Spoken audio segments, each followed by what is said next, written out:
Hello fellow YouTubers, and welcome to reading my first self-published novel, episode number 9.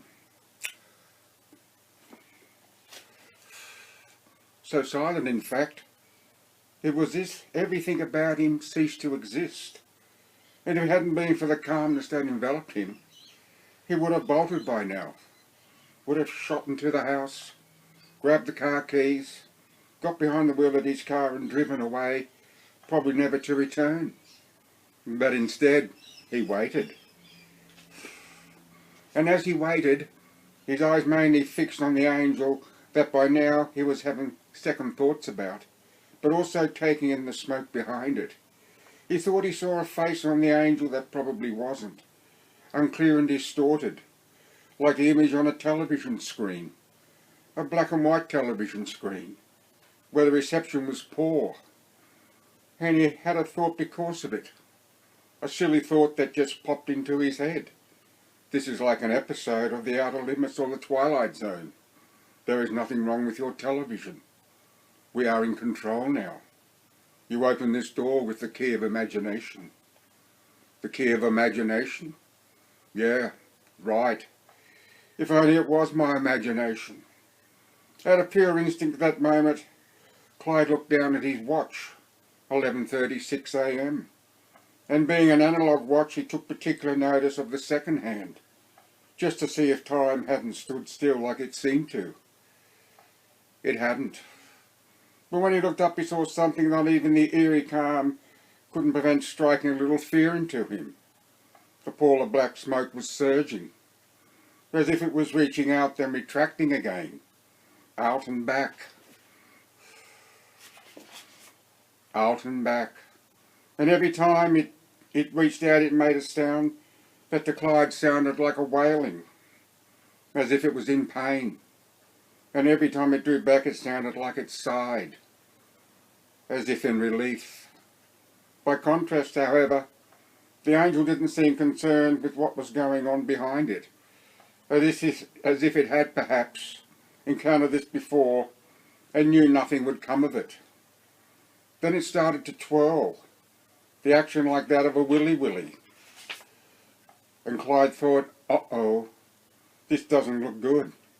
It's had enough of just hanging around and now it's ready to do. He didn't know what to think, what it could or was capable of doing. But much to Clyde's relief, it started to withdraw into the bore pump, like it was being sucked by a vacuum cleaner, still twirling but diminishing in capacity with every passing second. Slowly but surely, going, then it was gone. And Clyde breathed an enormous sigh of relief. And as Clyde focused his attention on the angel, apparition, or whatever it was, it began to rise and slowly move toward him. The little fear he had felt gone and quickly forgotten, and he smiled, as if to say, thank you. He continued to smile as it drew nearer, like the Cheshire Cat in Alice in Wonderland, but instead of him disappearing, it began to fade, and the closer it came, the more it dissipated, until, so close that Clyde felt he could reach out and touch it, it was gone. Clyde just stood his ground then, his mind devoid of thoughts, the calmness replaced with an uneasiness that made him nervous of every shadow, one second making to place his hands on his pants pockets, the next placing them behind his back, the next folding his arms across his chest, only to unfold them a moment later and place his hands on his hips, arms akimbo. And as he stood for a minute, 2, 5, he didn't know. Then, just like that, he pushed the throttle down and started the mower. Eased the throttle back, then commenced the mow as if nothing had happened. But it had happened. And what he was doing was akin to falling off a horse or a bike, only to get back on again straight away in order to combat the apprehension that would surely follow if you waited. Only in this case, Clyde's horse or bike was the open air of the backyard, as if he turned, and if he turned tail and scurried away from it, he mightn't be able to return to it ever. So he mowed. and the more he mowed, the more therapeutic effect the mowing had on him. The sheer physical exertion, a resurrection of body and mind. The sweat on his brow, neck and arms a natural thing, a good thing, a purging of his inner demons, at least for a little while. An hour later, the grass catcher full for the 10th time, he brought the mower to a stop, removed the catcher, then walked over to the garden that ran, except for the width of pathway leading from the front gate to the house and the gateway leading to the garage, the full length of the front fence where, after emptying the catcher and splitting the cuttings by hand, something occurred to him as he turned to head back to the mower. He had only browsed the remainder of the paranormal glossary after reading about the white smoke, but he seemed to recall that there was a mention of a portal on the 2nd or 3rd page, and he now wondered if the bore pump, no, not the pump, but the borehole itself was a portal for the coming and going of the black smoke. As soon as he finished with the job at hand, he checked what information there was in the glossary. Then he gave serious thought whether to stay in the house or get going while the getting was good and say goodbye to welcome wherever. It was 1:35 p.m. when Clyde entered the kitchen, leaving behind a lawn that was as neat as a pin and feeling he had achieved something in the face of adversity. He was proud of himself. He was also hungry and thirsty. Following a glass of cool tank water from the 2nd tap over the kitchen sink, he filled the jug from the same tap, returned it to the cradle, turned it on, then stood before the sink, looking out the window and wondering what there was to eat. He had an abundance of food at his disposal, but the majority of it was in the freezer. So unless he had something quick and easy to prepare from the refrigerator, then a sandwich would have to hold his hunger at bay while he cooked something during the interim. Opening the refrigerator door, he noticed there was an unopened packet of bacon rashers. Perfect, he said. Bacon, eggs, fried tomato. Sounds pretty good to me. 5 minutes later, he was seated at the kitchen table enjoying his simple but delicious nonetheless meal, surprised as he did so, considering what had just happened, how at ease he felt. There was no doubt that his determination to remain outside had a lot to do with it, but so too the presence of the friendly spirit. He was convinced now that that's what it was, and his early interpretation of an angel was surely based on its sudden appearance following his invocation. He had, however, silently thanked God, perhaps a natural thing to do considering the circumstances. Or maybe it was simply a verbal thought of relief like, thank God it's Friday. With his meal finished, he placed his plate, knife and fork into the fry pan along with the spatula, then squirted a little detergent on the plate, then filled the pan with water, leaving a lot to soak until he got around to washing up. Refilling his mug, he left the kitchen for his office, the only thoughts that of the portal and the immediate future on his mind. The prints on the desk forgotten, but not for long. He didn't notice them straight away, saw them there in his peripheral vision as he placed his mug on the coaster, and again as he reached for the folder. Only when he opened the folder did he notice them, and even then it was only a cursory look, one of those of seeing but not seeing, then realising in an instant, after looking away, that you better have another look because something's not right. What the hell? He blurted out. What happened to the images? There were none. All 16 prints were as black as the ace of spades. A quick look at the other 7 satisfied him that nothing had changed. So he stood, gathered up the 16 prints and placed them together as one, then sat down and gave each and every one the once-over. Not a thing, he muttered a few minutes later. Not a goddamn thing, for Christ's sake. Without hesitation he placed the prints on the desk, and in no time at all had brought up the 16 images on the screen, and they too were black. I don't understand it, he said with resignation, sitting back in his chair. I could understand, well, no, I wouldn't understand, but if there had been black smoke on the prints, that would have made sense. Kind of, after all. If there can be white smoke, then why not black smoke? But this is something else altogether. This is, he let it hang there. Leaning forward, he picked up his mug, sat back, and as he casually sipped his tea, he began to think, I don't know what to make of all of this. I don't think anyone would know what to make of this. Some would think they knew, but I don't think those in the know would know. By God, but this tea is good. And what is the black smoke? Is it a demon, like it's portrayed in the supernatural? Could it possess me like it does in the show? Maybe I should pack up and leave. Yes, I will leave. I can buy another house in another place. And once I do that, I can arrange to have the house emptied, then put it on the market. I'll miss Sandy and Louise though, but then I won't miss next door and across the road and the noisemakers. As for the sisters, well, they'll have to find someone else to champion their cause, whatever cause that may be.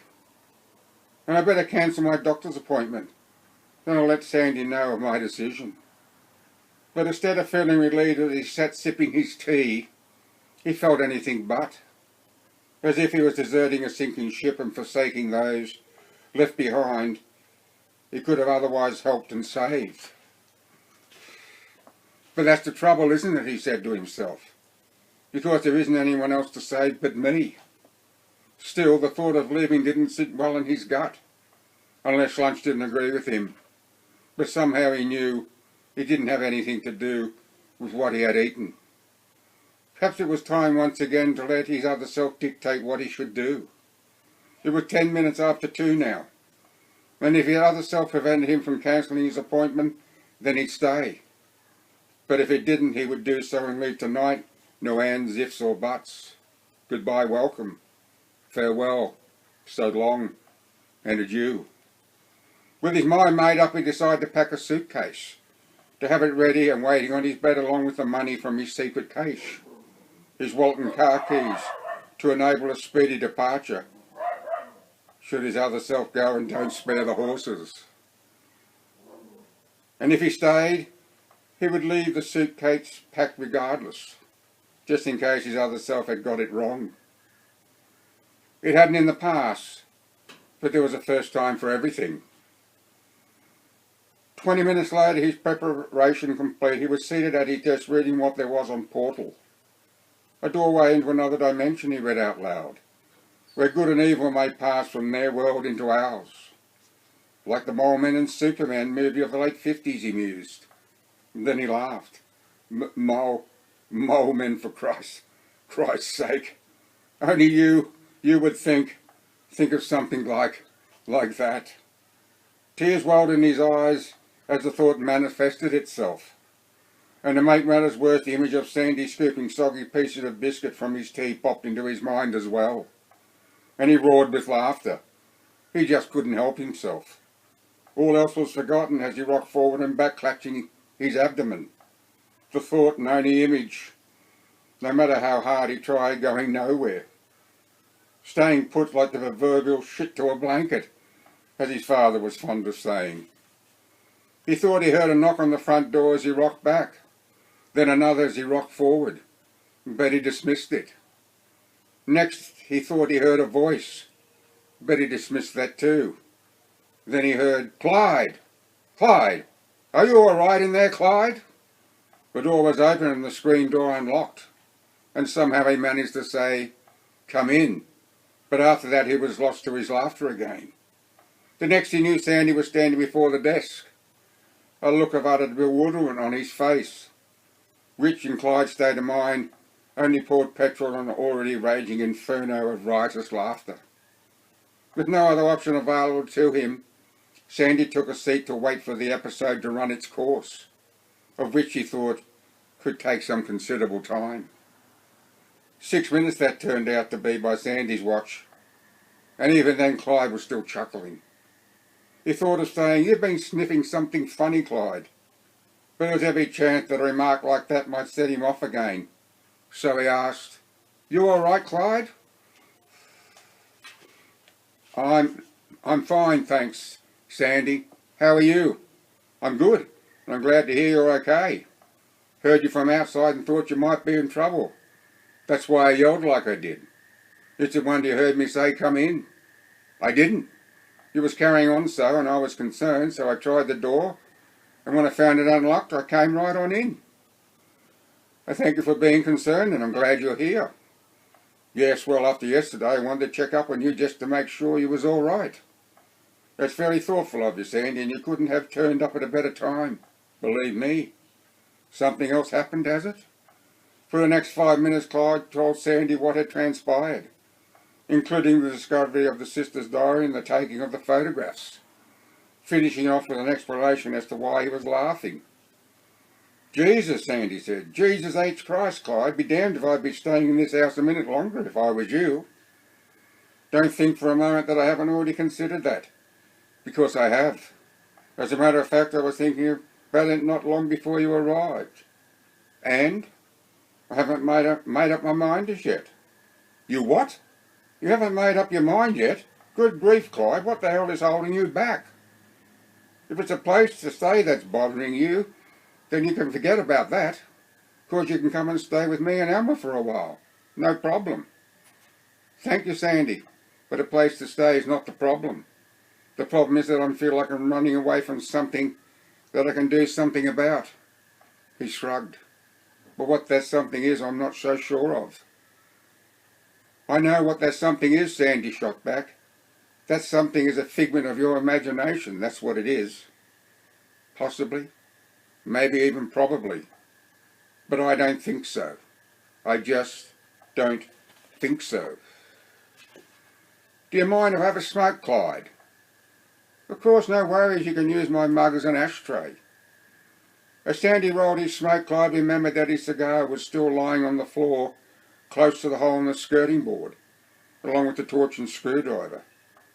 Just remembered something, he said, standing up. And Sandy thought, here we go again. At the same time Sandy was lighting his cigarette and watching Clyde cross the room, 10 kilometres northwest as the crow flies, 15 kilometres by road, Senior Sergeant Eric Rafferty had just sat behind the wheel and closed the door of his Toyota four-wheel drive station wagon, following an arduous climb, an equally arduous descent of Tor Hill. He wasn't a young man, but then he wasn't an old man either, just older at 48. Nevertheless, he was reasonably fit and physically strong, didn't smoke, drank only in moderation, and was able to carry out the man his job all too often required, with rarely needing to stop and catch his breath. But the ascent and descent of Tor Hill had left him feeling, while not exhausted, certainly close to it. And all because the concerned local had phoned at around 10 last night to say there was, or at least it seemed to her there was, but then she could be wrong, a fire burning on the top of Tor Hill. Wonderful, he had sighed after thanking Mrs. Cassidy and returning the phone to the cradle. Being one of only 3 police officers in a small country town required being on call 12 hours following any 12-hour shift, at least 3 times a week. And it just so happened he was on call, and the call was put through to his home. One of only a few things he didn't like about his job.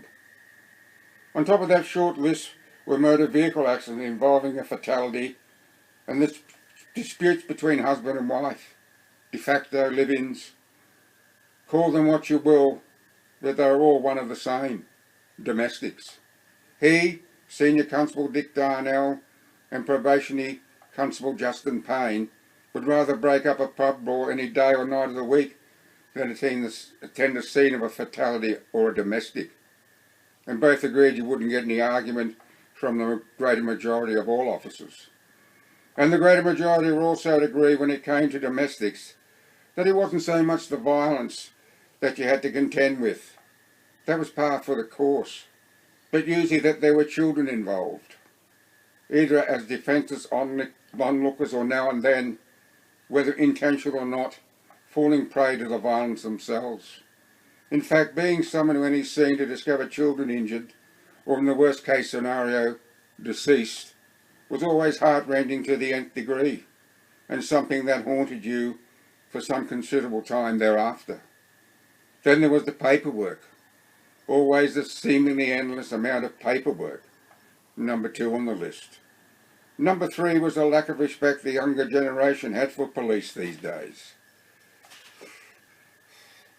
Yet there was a time, if not out of respect then at least in fear of reprisal, that the young minded their P's and Q's when confronted by the representatives of the law.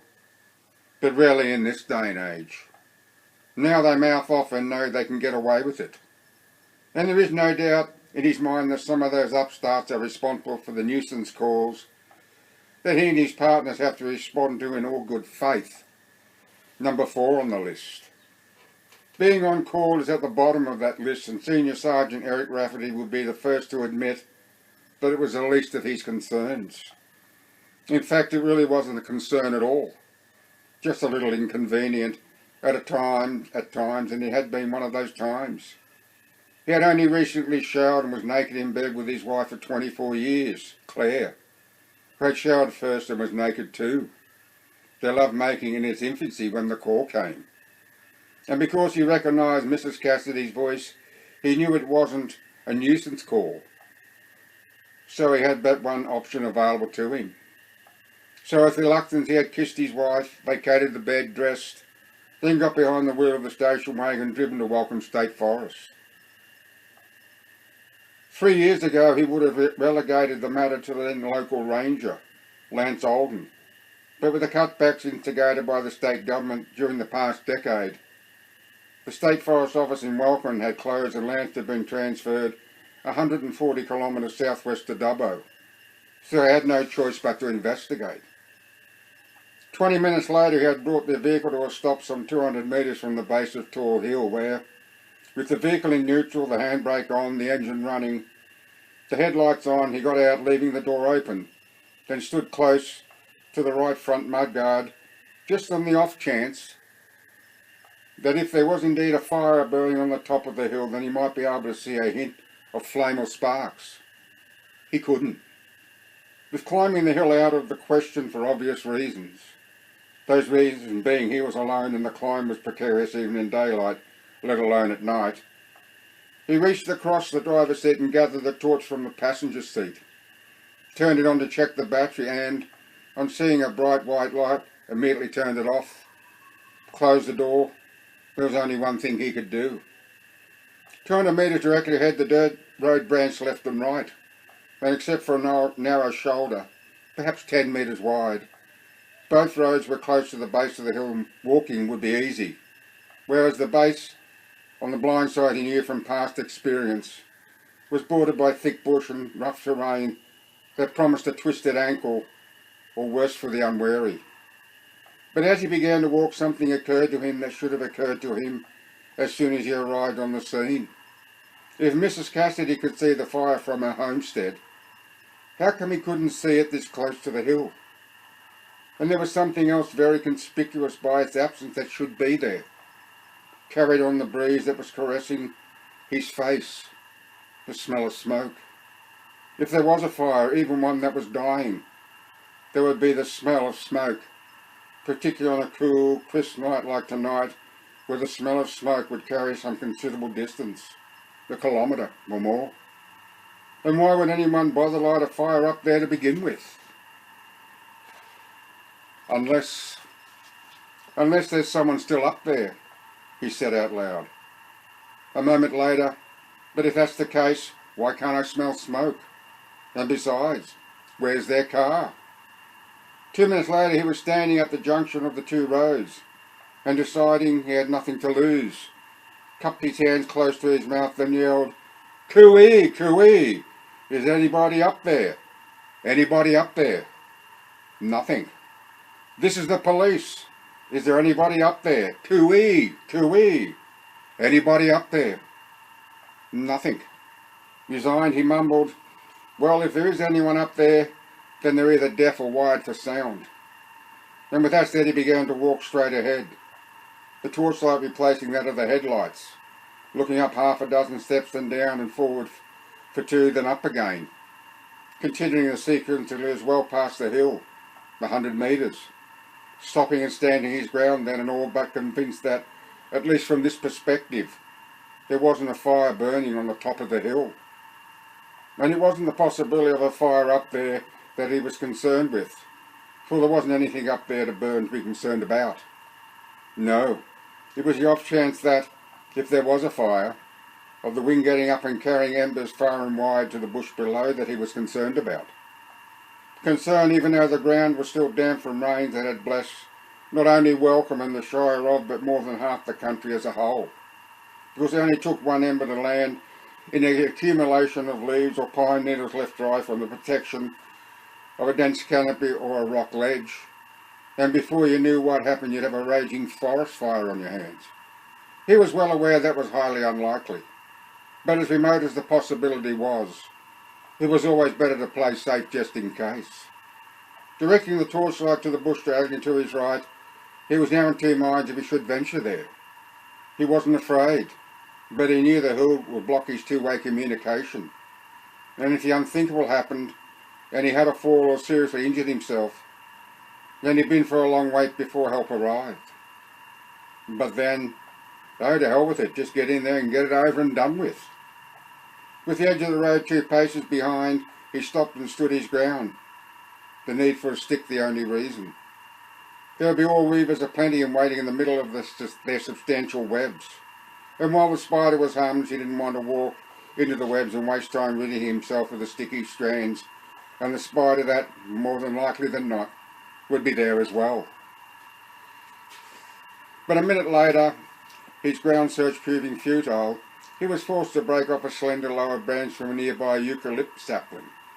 Stripping away a few leaves there were, then inhaling the strong but clean and fresh aroma the crushed leaves offered before dropping them on the ground. Then, before setting off, looked to the top of the hill as a matter of course, for who knows what one might see, but the hill wasn't giving anything away. So with the torch in his left hand lighting the way, the stick in the other already in motion, he slowly moved forward and, as before, he did so with a sequence of movements. Only this time he looked down and forward every 3 abbreviated steps, looking up every 2 such steps, and all the time he waved his wand. At that pace it was going to take some considerable time to traverse this side of the hill, and to think, he thought, I could be lying in bed next to my naked wife. God damn it. Still, it would be a dereliction of duty for him not to make sure, and if in the end it proved to be a waste of time, then he would be able to rest easy, knowing he'd left no stone unturned. But the further he ventured, the more convinced he was that there wasn't a fire on the top of the hill.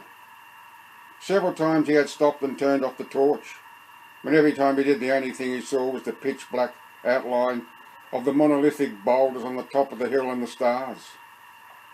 And even then he'd been hard-pressed to see the outlines, so if there was a fire up there, surely he would be able to see the reflection glow on the boulders. Surely. Nevertheless, he continued on. After all, he was here now, so he might as well see it through. And besides, it was probably just as far back to the first road as it was to the second. And as he made his way carefully forward, he couldn't help but wonder how big a blaze, if there was one, it must have been for Mrs. Cassidy to notice it, considering the Cassidy homestead was 3, maybe 4 kilometres west of Tor Hill. And why was she the only one to see it?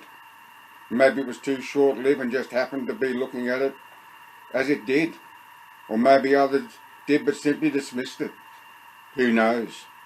Noticing at that moment that his wand had collected an orb weaver, he stopped in mid-stride and guided the wand to the nearest tree trunk to allow the spider to crawl free, watching on as it took its time to do so and thinking what a magnificent creature it was, then muttering, all creatures great and small, eh? With the spider free and seemingly content to stay put right where it was on the trunk, he smiled, then set off again, well aware that in no time at all the spider would weave another web and be right back where it was to begin with. By the time he caught his first glimpse of the second road in the torchlight, the light had begun to weaken, and he muttered, looks like I timed it well. But no sooner had he taken a step forward did the torch flicker once, twice, then went out. God damn it, he grumbled, slapping the casing. Come on, for Christ's sake. It was a natural plea considering the circumstances, and when it did he thanked it, a natural thing to do also. It was then that he heard a noise and he flinched, a natural thing to do when one is alone in the bush on a night that was almost as dark as pitch. Directing the torchlight to where he estimated the sound had come from, he caught a glimpse of movement in the corner of his right eye and instantly turned his head and redirected the torchlight hard right where, just for a moment, he caught sight of what he thought was a long black tail. Then it was gone. His one and only thought was that it was a kangaroo, for the forest was home to abundance of them. But he continued to scan the area nonetheless. But after a minute of working the light in a slow sweeping left dark and seeing nothing, he called it quits and moved on. Time was of the essence now. The once bright white light of the torch had faded to a light yellow and was diminishing fast, and to make matters worse, it was flickering with every step he took. The effect that had been caught up in a weak strobe light where every other step forward ceased to exist. Surreal, and he found it a little disturbing. With less than 100 metres to the second road, he stopped and stood his ground and looked to the top of the hill for the last time, and satisfied beyond a shadow of a doubt that if there had been a fire burning on the top of the hill, it wasn't burning now and posed no threat whatsoever. He would, however, return tomorrow and climb the hill just to satisfy himself if there had or had not been a fire to begin with. He was like that. He just had to know. Back behind the wheel of his vehicle, he was glad he had left the engine running. His hands, legs and feet were cold, his pant cuffs wet, and while the air conditioning would have taken no time at all to pump out volumes of warm air regardless, the cabin was as warm as toast because of it. So good, he sighed, sitting back and closing his eyes. After several minutes of sitting back and luxuriating in the warmth, he was ready to return home. But first he needed to turn the vehicle around, so he drove to the junction of the two roads and veered left, brought the vehicle to a stop and selected reverse gear. But just as the vehicle began to move back with the steering wheel at half lock, he noticed in the sweeping arc of the headlights the biggest kangaroo he had ever seen. No, it wasn't just big. Big didn't describe it at all, for this kangaroo was huge. Jesus, he muttered, bringing the vehicle to a stop. I don't believe it, as he stared at this Goliath of an animal that was staring right back at him. He was tempted right there and then to get out and retrieve a camera that was in a compartment located at the rear of the vehicle. But one thing stopped him from doing that, and it wasn't the fear that he might scare it away with any sudden movement. No, it wasn't that at all, for this giant, he could sense, wouldn't be afraid of that. This animal probably didn't know what fear was. After all, what other animal was there in the bush that would dare to challenge it? It was the very real fear that this colossus that was standing its ground 20 metres away, as cool as a cucumber, staring him and the vehicle down, would take it upon itself to challenge him. And if that happened, he would only have but one option available to him to protect himself, and that was to withdraw his service weapon and open fire on it. And he didn't want that to happen, nor was he going to let it happen. To kill, or worse still, to wound such a magnificent creature by an act of sheer stupidity on his part, would be something he would never forgive himself for, ever. So he erred on the side of caution and common sense and stayed put. And it was just as well that he did. Whether it was the light, the rattle of the idling engine, the vehicle itself, or a combination of all three, he didn't know, but whatever it was, the animal suddenly presented itself full on, spreading its arms as if preparing to hug and raising itself to its full height, as if being approached and ready to take on whatever it was. And if Eric thought it was huge before standing at an angle to him, no, it was nothing less than humongous. A solid mass of muscle and sinew encased in a ghost-like tan and grey-eyed that he doubted a magazine of 9mm rounds from his Glock semi-automatic pistol would have had little effect on. It was time to go. He knew he was safe inside the vehicle. The animal's aggressive pose was probably nothing more than an empty threat. But while he remained at a distance, it was better. He got away while the getting was good and let sleeping dogs lie, so to speak. And as he slowly completed his reverse turn, he was glad to see that the animal, except for its head, hadn't moved. But a minute into his return journey home, he wondered if the animal might be a threat to anyone who inadvertently came upon it, for the forest had its fair share of visitors and the odd campers. But then what could he do? It'd be pointless putting up a sign. And if he did, what would it say? Beware of the giant kangaroo. Yeah, not likely. That would only encourage people to enter. No, there's really nothing I can do about it, and besides, the animal has probably been here for years and nothing has happened. And the forest does cover 8,000 hectares, so it's highly unlikely that anyone is going to have a close encounter with it. And if they do, well, I'll worry about that if and when it happens.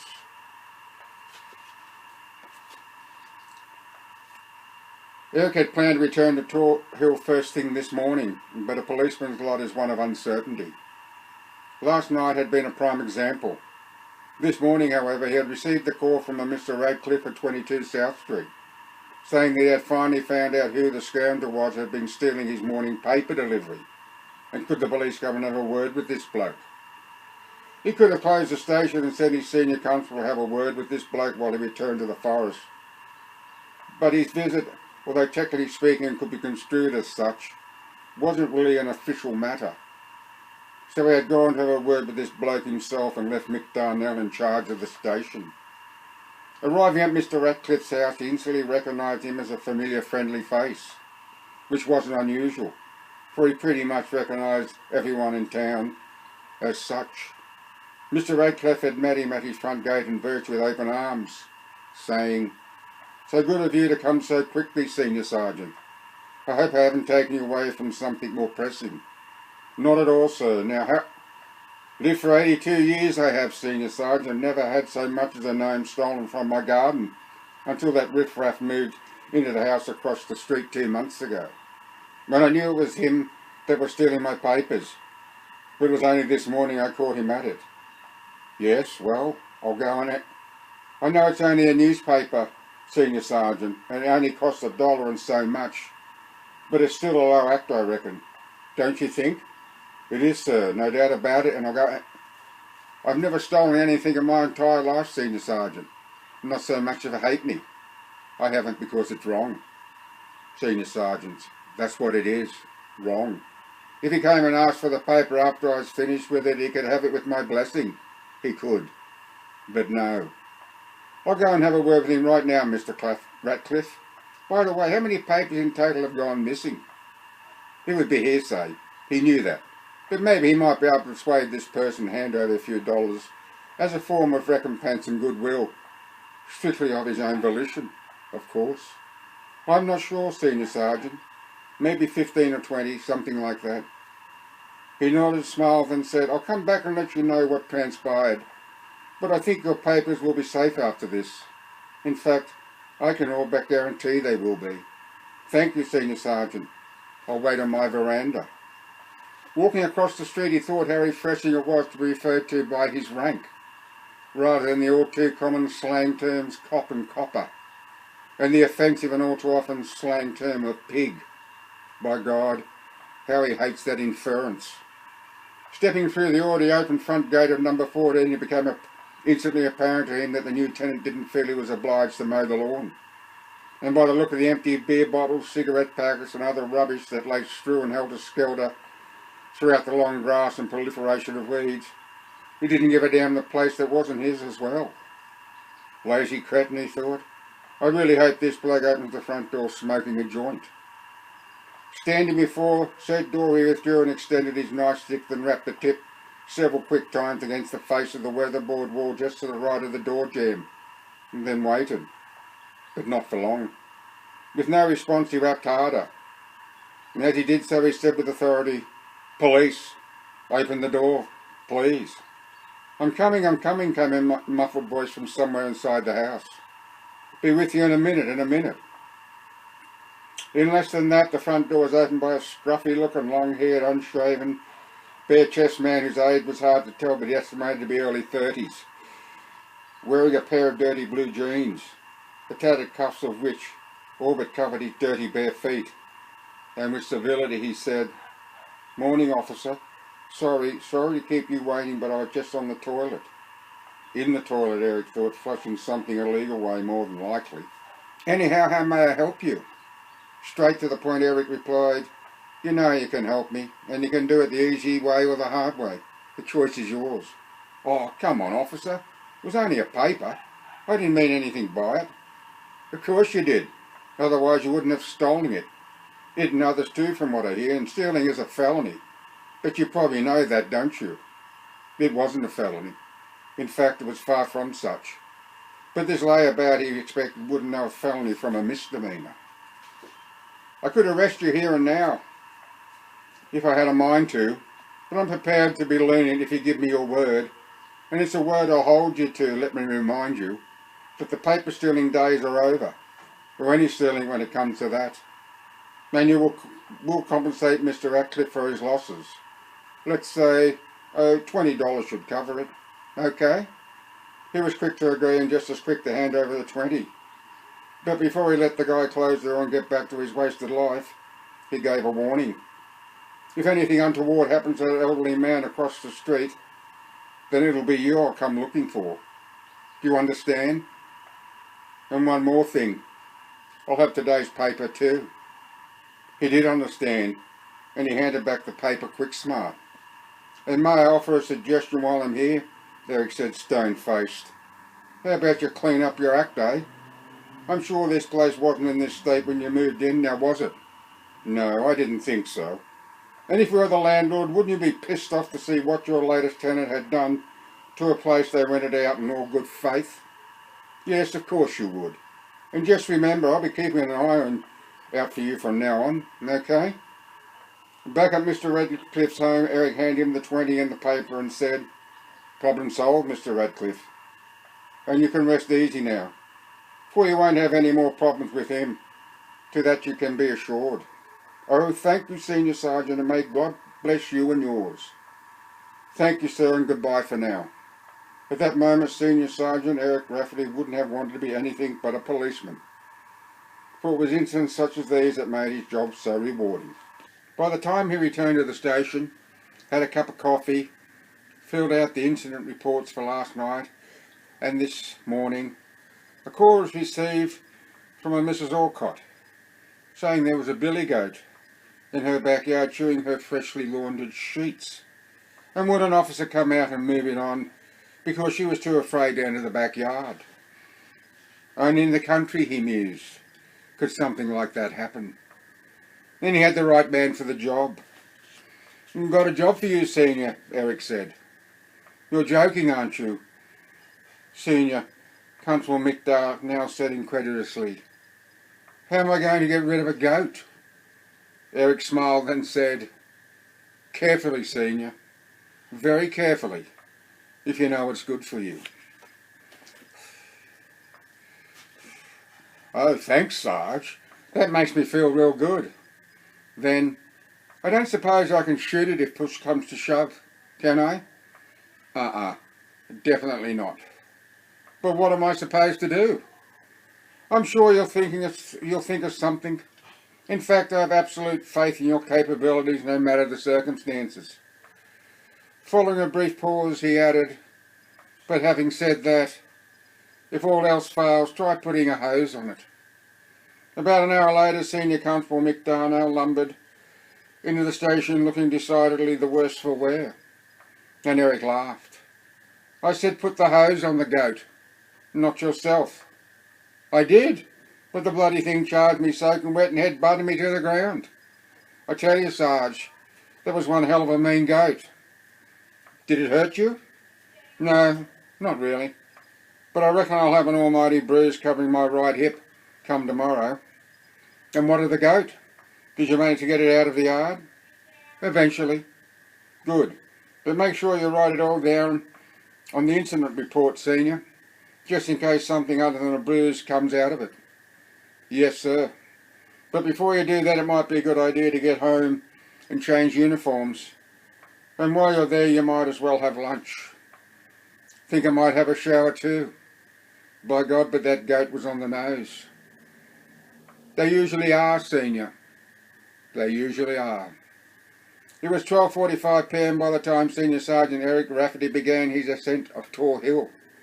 And by the time he reached the summit some 40 minutes later, he was a lather of sweat, breathing heavily through a mouth that was as dry as a bone, standing on legs that were threatening to cramp, and being tormented by a horde of tenacious flies that were drawn to his face and eyes like moths to a flame in a quest for their share of his salt-laden perspiration. God damn it. Still, for all his woes, and minor that they were at that, the view was spectacular. A far cry from what it was the last time he was here 12 months ago. Then the land had been parched from a drought that many thought might never end. But now it was lush and green and full of promise of better things to come. Even here where there was but granite rock, green shoots had managed to spring forth through narrow fissures, and the hollows that were normally only home to leaf detritus carried and deposited by the wind were now partially filled with water. Warm to be sure, to be expected, but so refreshing to his face, a revitalization of body and mind, and as a mouthwash it was like nectar from the gods. But as much as he wanted to drink of it, he thought better of it, for birds had visited and left their calling cards everywhere, and when they drank there was every reason to believe they would bathe also, so it was better to be safe than sorry. So he saturated his handkerchief instead, then wrung it out and sucked on it, but he did not swallow. The next best thing for a man who should have had the common sense to bring a water bottle with him.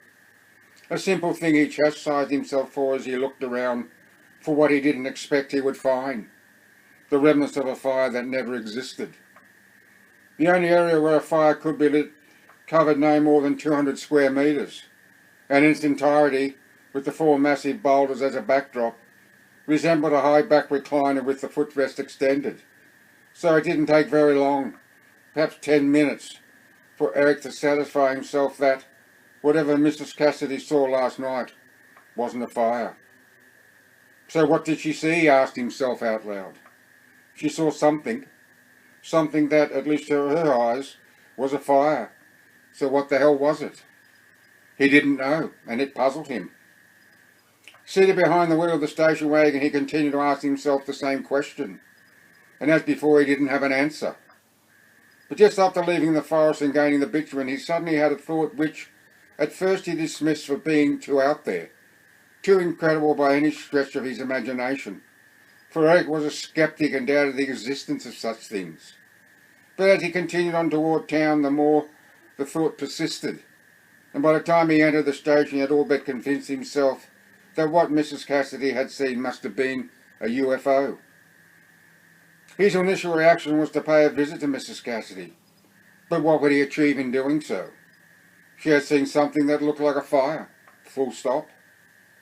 That was it as far as she was concerned, and no matter how he pressed her, she wouldn't about to change her story.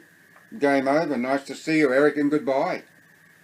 And there wasn't any point in making known what he thought to the population of the town by placing a notice in the local paper. Anyone seen a UFO over Tall Hill Tuesday night, November 2nd, 2010? Please contact. No, he couldn't do that. Just think of the ridicule he'd leave himself open to. No, he had no alternative but to place the matter in his own too hard basket and try to forget about it. You make a good cup of tea, Clyde, Sandy commented. After retrieving the cigar, torch and screwdriver, Clyde had decided to repair the hole in the skirting board, knowing full well that if he didn't do it now he might not be around to do it at all. He had expected it wouldn't take but a few minutes to do it, and he was right, but only after spending 10 minutes looking for the squeezed bottle of wood glue that should have been on the shelf in the laundry, only to find it in the pantry after he remembered he had re-glued a strip of edging on the pantry door. He was getting forgetful of late. Only little things in general, which was perhaps part and parcel of the ageing process and to be expected. Although there was one thing that had only occurred to him while sitting at his desk and Sandy arrived that was a little disconcerting. He had noticed his bust wasn't on the desk where he had expected it would and should be, only to be prompted then, and he didn't know why, to rotate his chair and look to the dining room table. And there it was. Yet he couldn't for the life of him understand why he had put it there, when he had every intention to place it on his desk after picking it up from the kitchen table. And then, just like that, it had totally slipped his mind, which probably had a lot to do with his unbridled jocularity. And to top it off, he had completely forgotten about the cigar, torch and screwdriver until, by mere association, Sandy had asked if he could smoke. With the job complete, The wood glue returned to the laundry, the torch and screwdriver to the kitchen. He and Sandy remained in the kitchen, seated at the table enjoying a fresh mug of tea. Thank you, Sandy. I do take pride in my ability to brew a good pot. So, began Sandy, have you made up your mind, about staying or leaving? No, I haven't. That's the third time you've asked me that in the last half hour or so. Yes, well, I just wanted to keep reminding you, that's all. I'm unlikely to forget, now am I? No, probably not. But I reckon I keep pestering you, you might make up your mind sooner rather than later and before it's too late. Clyde wasn't about to tell Sandy that his decision one way or the other was based, for all intents and purposes, on a gut feeling. But if he didn't say something, he would pester him until the cows came home. So he said, I just remembered something. And with that said, he left the kitchen and a nonplussed Sandy, who was getting used to Clyde's sudden departures by now. Less than a minute later, there you are, Clyde said, placing the bust on the table. What do you think of that? It's a spitting image of you. Is that all you've got to say? No. What else I've got to say is that you're changing the subject. Undeterred, Clyde said, but don't you think it's a wonderful creation and testimony to Louise's skill and remarkable eye for detail? It is, no doubt about it.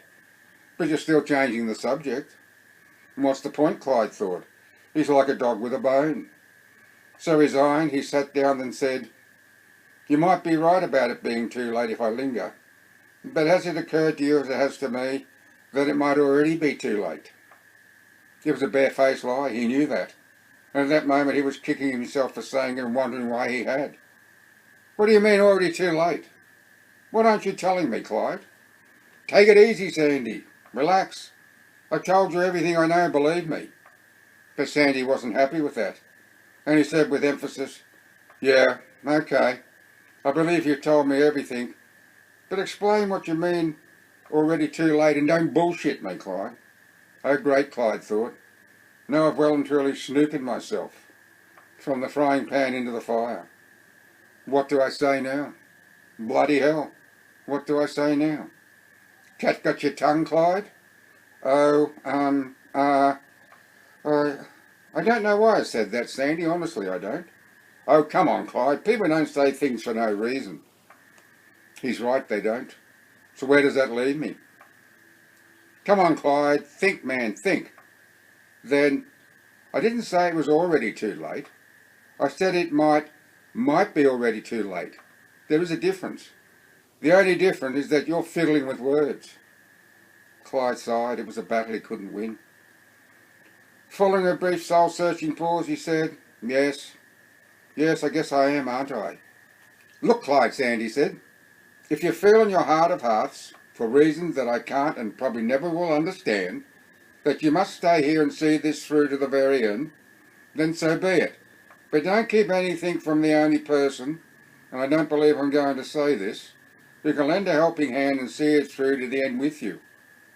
You would do that? Of course I would. Don't know what I can do and don't know what we're dealing with, but what's life without a little risk? Trouble is, Sandy, it might be something you'll live to regret. We both might. Well, if that's the case, we'll get together and write a book about it. I'll hold you to that, you see, that I don't. And the only thing I haven't told you about is the disturbing contents of the sisters' diaries. But I think you're better off reading that for yourself. That bad, is it?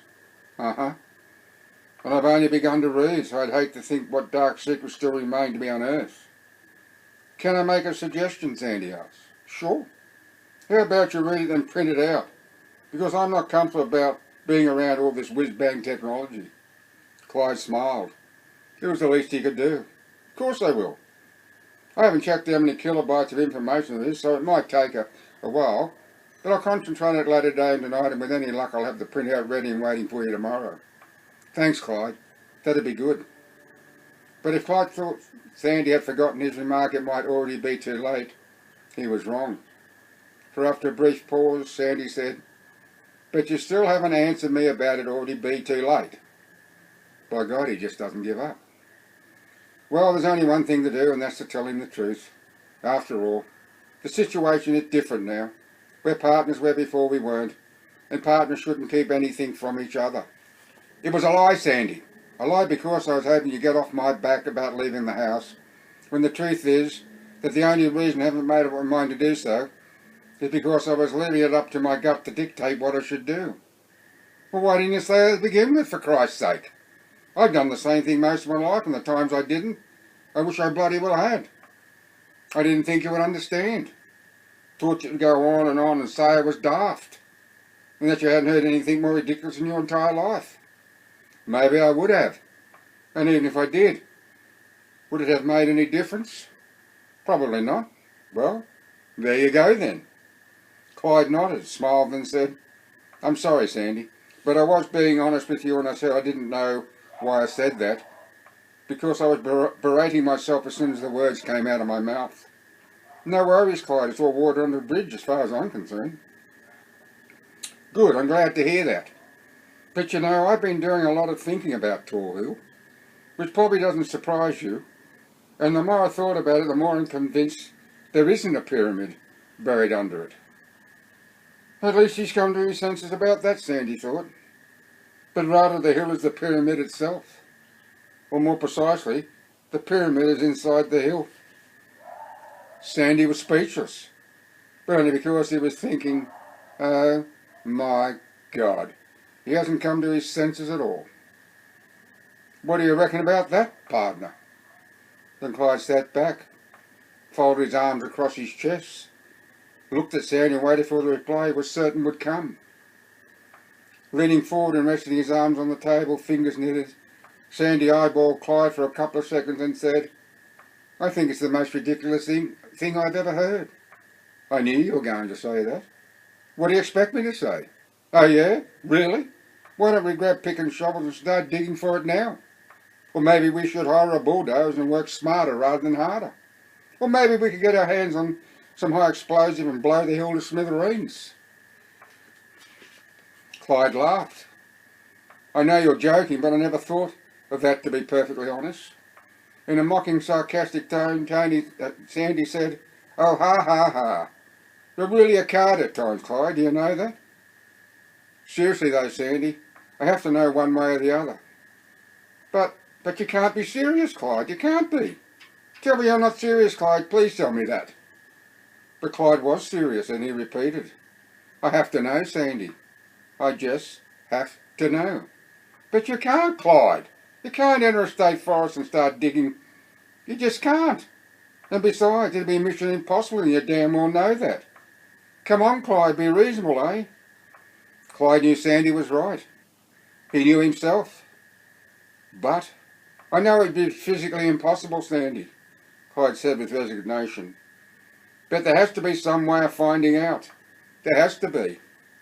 There was, but it would be several hours before the idea occurred to him.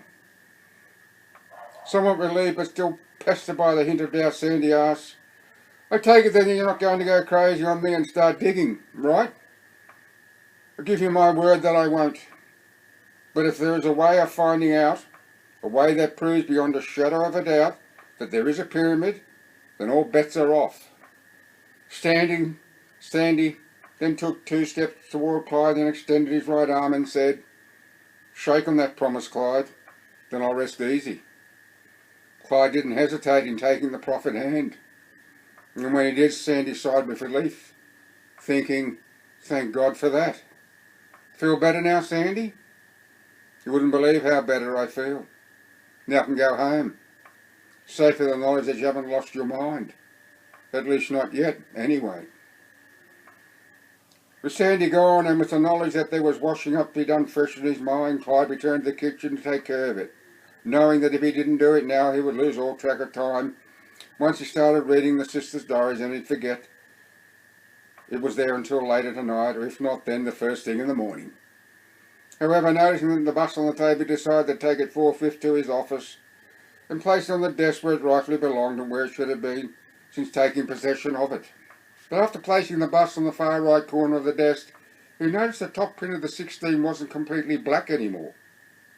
To anyone but Clyde, not knowing what he did but aware the print was black, it would have been looked upon as something strange and a little unnerving. But to Clyde it was something he took in his stride, to be looked at and to be considered for what it was. a white dot about the size of a 5-cent piece. Taking to his chair, he picked up the bundle of prints, sat back, and with all else forgotten, proceeded to go through the bundle, noticing as he did so that each subsequent print the dot was bigger, expanding outward and obliterating the inky blackness, until, on the penultimate print, all that remained of the black were 4 tiny corner triangles. On the last it ceased to exist at all. "It's an omen," Clyde muttered. "Good versus evil again. That's what it is. The white spirit, the good spirit, is letting me know that it's watching over me, protecting me. And Sandy too, I hope." Clyde wasn't certain of that, even though his experience with the supernatural was that of a novice. His past encounters with it gave him every reason to believe that that was true. He was also confident that there wasn't any need to check the computer images, for they too would show the same thing. So after placing the prints on the desktop, he brought up the sister's writings and began to read, even though he was ever mindful that the washing up was ready and waiting to be done. It wasn't important. He would take care of it when he returned to the kitchen to brew a pot of tea. Another cliffhanger. Oh, yeah. I apologise for all the bloopers and mumbling. Anyhow, I want to thank you for watching, and until next time, bye for now. What have we got? 208 pages I'm up to. I've got another 304 to go.